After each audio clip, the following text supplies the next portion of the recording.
Hey folks, Hal Shurtleff with Camp Constitution, and we are here at the 5th annual Flag Day and Second Amendment Rally in beautiful Belchertown, Massachusetts. And one of the speakers is Barbara from Harlem, who showed up a little bit late by way of Albany. So Barbara, I'm so pleased to meet you. I've been following you on Facebook and watching your YouTube video. It takes a lot of courage to do what you do. And you have a book here called Escaping the Racism of Low Expectations. So just talk a little bit about yourself and your very important ministry. Well, you know, I'm just an ordinary person that realized that I'm in an extraordinarily wonderful country, and that's the United States of America. Of course, you know, my book is about being black, growing up in Harlem, and when you're black, people say that equals being a Democrat. Well, you know, I followed that pattern for a number of years, but then when I came to my senses, I realized what's most important is following God, being thankful for my country, and having a good, clean conscience.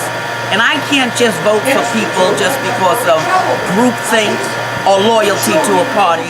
Number one, I have to be loyal to God, and that's first. So when a party or anyone goes off course and they rebel against God, I rebel against them.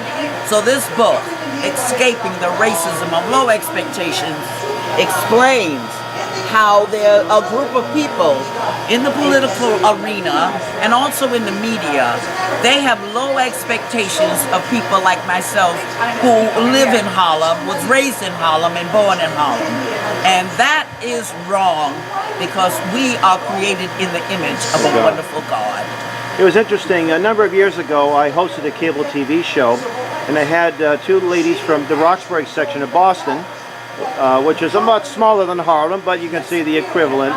And one of them was a registered nurse, but when she was in high school in the public, I call them government indoctrination centers, public schools, the guidance counselor said, oh, well, it's nice that you want to be a nurse, but you really should be a hairdresser. Now, there's nothing wrong with being a hairdresser, but if you want to be a nurse, it was that guidance counselor's job to help her become a nurse.